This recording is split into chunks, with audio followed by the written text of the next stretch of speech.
Hi, I'm Annie Fitzsimmons. I'm your Washington Realtors Legal Hotline Lawyer. And this is the first episode in a video series entitled, You Mean I Actually Have to Read the Title Commitment?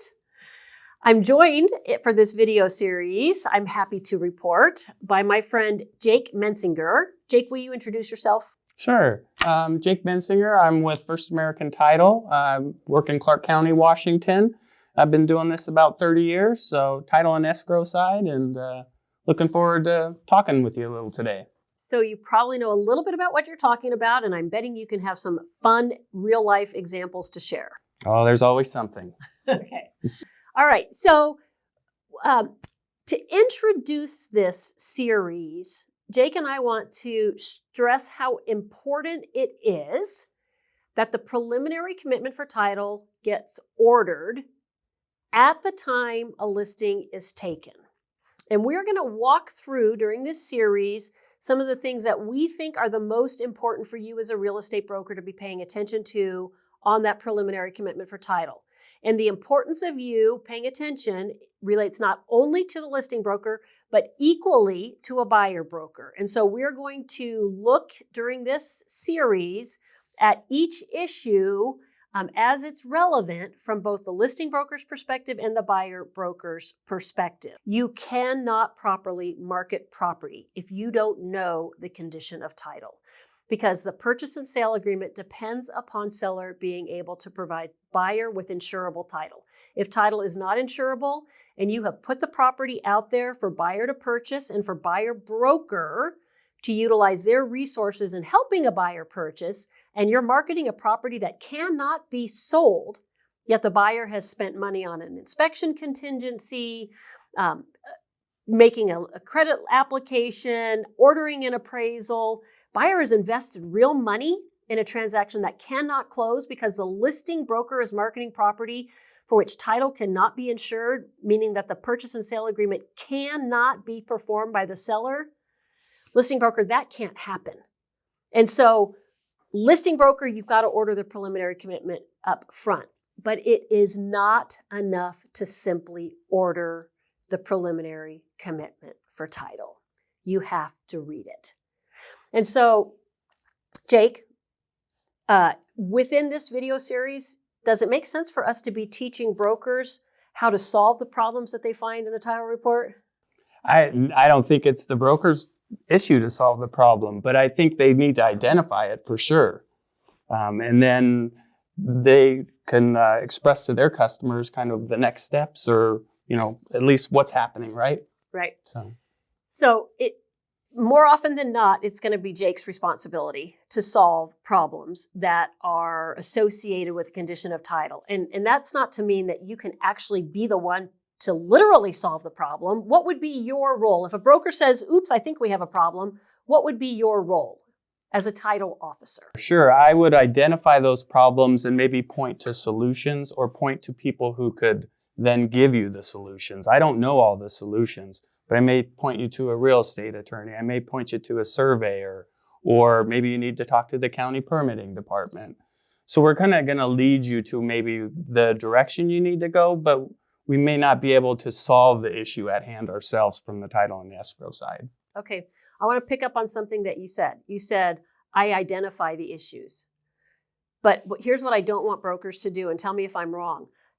Brokers, Jake, and no other title officer out there can be relied upon by you as the listing broker to have identified potential problems on the title report. Because if that was their job, it's not. If that was their job, then we wouldn't be making this video series, because the title officer will have identified all the problems that might create an issue for you and your client in closing the transaction. So Jake, when you said you'll identify the problem, what did you mean by that? When I say identify the problem, I don't know what everyone's going to like or dislike on a title commitment. But when you come to me and if I see something glaring, maybe like an encroachment, or there's someone else in title that's not signing the purchase and sale, those are the type of things that I may be able to at least pinpoint for you and detect as maybe something that could cause a delay in our closing. Okay. And I'm gonna fill in, I think, one missing gap there. So let's pick up on the one that you said. You said that maybe the person on title isn't the person who the brokers got involved. So listing broker, let's say Mary has signed your listing agreement. Jake's going to pull title. Title's going to show that Jake's going to prepare the commitment, and the commitment is going to show that, let's say, Paul is in title. Well, that's not going to be significant to Jake or any title officer that Paul is in title, because Paul has no idea that Mary has signed the listing agreement. You, listing broker, know that Mary has signed the listing agreement, and it's going to be up to you to have read the title commitment to see that Paul is in title. And then you can take that question to your title officer, and then, Jake, you can identify an issue at that point, right? Correct. That's good explanation. Yeah. Exactly. So brokers do not, this is a big, common mistake. Do not believe that just because you've ordered the preliminary commitment for title, you've done your job as the listing broker, and that if there are issues, the title officer or the escrow officer will pick those up. There are some that probably the title officer and the escrow officer will pick up. There are some that they cannot pick up. And it is your job to identify those problems. And so then a common question that I get is, well, we're not trained as title officers. We're not trained as escrow officers. How are we supposed to know what might be a problem? And that is something that we are hoping to help you drill down on in this video series.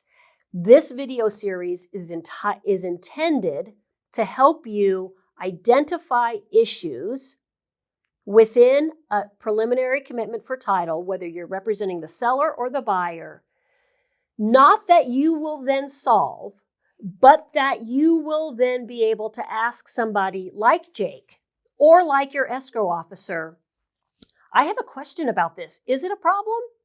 And then let them answer the question for you. It is or it is not a problem. So Jake, one of the very first things I said is, listing brokers, you need to be ordering the preliminary commitment for title as soon as you take the listing. Why is that timing so important? Sure, absolutely. You want to make sure you're dealing with who you should be dealing with, right? And so if you don't have your title commitment, your pre-escrow ordered, then you're just kind of taking the person that you're working with's word, right? So like you said earlier, maybe there's more people in title and you're only dealing with Mary and you've got Paul as well. We see people doing both ways, and I would always recommend order that pre-escrow so you're not caught in a situation where you're unaware of something. And I'm going to go again one step further then, rather than just pre-escrow, because that could mean 10 days before closing. Listing brokers, you need to be ordering that preliminary commitment for title as soon as you take the listing. Now, there was an old practice within our industry to order a preliminary commitment even before you got the listing. So we might have 5 brokers out competing for a single listing, and all 5 brokers would order a preliminary commitment for title. Don't do that. Why not? I'd be doing title reports, title commitments all day if someone just wanted a commitment because they were interested in a property. If you want to know specifics, CC&Rs, covenants, conditions, easements, those things, you can reach out to our customer service team, reach out to your escrow officer. We can find kind of those specifics for you without maybe doing a full commitment if you had specific questions or you're just looking for something, right? Yeah. But if we had to do a title commitment every time, that's just not cost effective for us. It's really expensive for a title company to generate a preliminary commitment for title. And so brokerage industry, the title industry is a partner of yours. You cannot close transactions without the assistance of a title company. And we do not, as an industry, want to abuse the title industry. And so brokers, you don't order a preliminary commitment until you've got the listing, but as soon as you've got the listing, your very first phone call is to your title officer to order that preliminary commitment for title, or whoever you contact at your title company. Order that preliminary commitment for title. And every title company is going to be a little different in the amount of time that it takes, and I'm sure it's affected by how busy you are and the market and sure, yeah, and other stuff. But giving yourself the best opportunity to understand the condition of title before buyers become interested in the property is the best thing that you can do for both your seller for the buyer, and also for just the viability of the transaction itself. How likely are you to actually earn compensation for all of the resources you've invested in marketing this property? You're not going to earn any compensation if title isn't insurable. So order your preliminary commitment up front. Make sure that you've had an opportunity to review it. In this series, we are going to walk episode by episode through different issues on a title report that we think are important for you to pay attention to. And so to pick up the very first issue in this episode, we want to talk about the Exhibit A legal description. That is probably what most brokers know, or most brokers would think to be the singularly most important part of a preliminary commitment. Because in Washington state, you can't create, using statewide forms, you can't create a binding purchase and sale agreement unless you have attached the Exhibit A legal description. The boilerplate language of the statewide forms references Exhibit A as your legal description. What is the best source for the Exhibit A legal description on a purchase and sale agreement? Sure. You talk to your title company. Most of the time, you're going to see the Exhibit A is going to be the deed when your party came into title. There are situations where maybe they acquired a portion of the neighbor's property, or maybe they sold a portion of the property. And so you can't just use that deed when they came into title. It could have changed since then. And so reach out to us title companies and we can do that research to see, did it change from when they originally acquired? Can we use that same Exhibit A when they did acquire the property?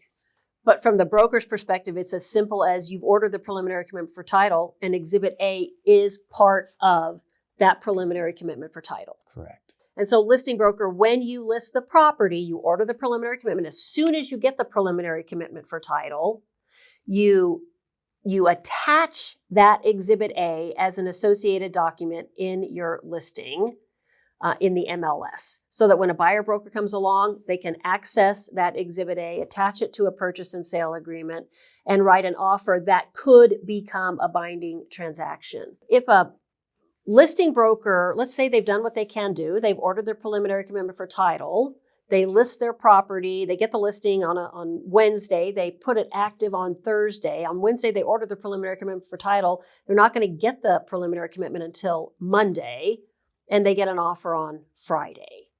Now, you referenced an old deed.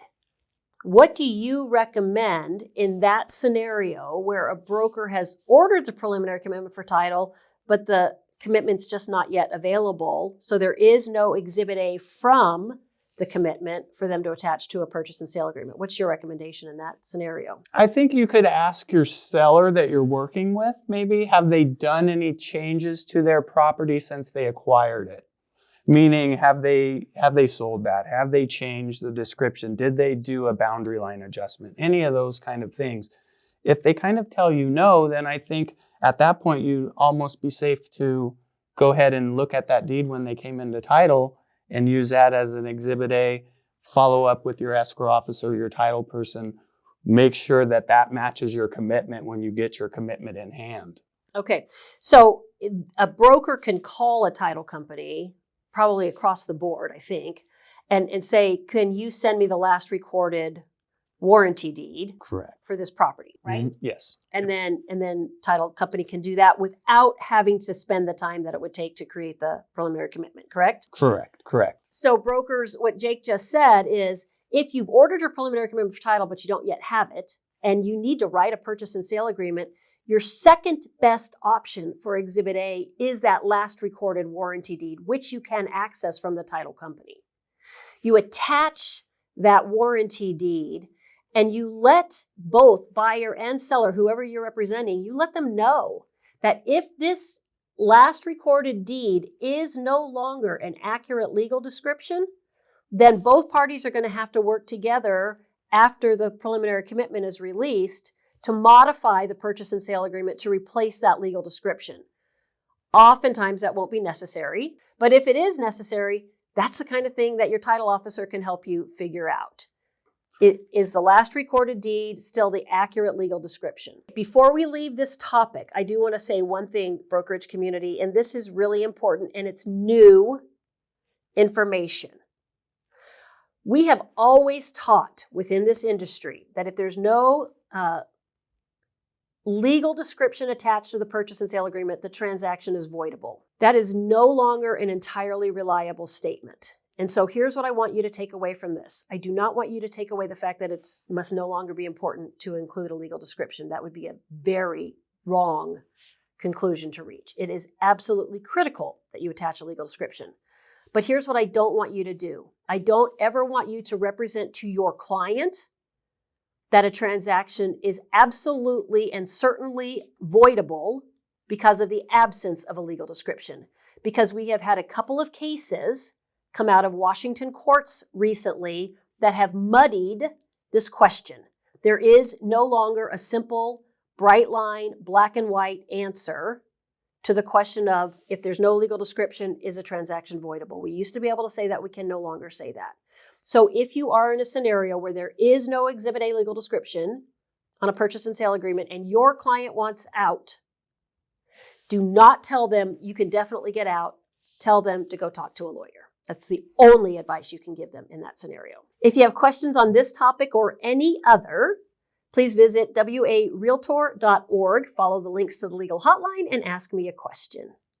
Thank you for being a Washington REALTORS member.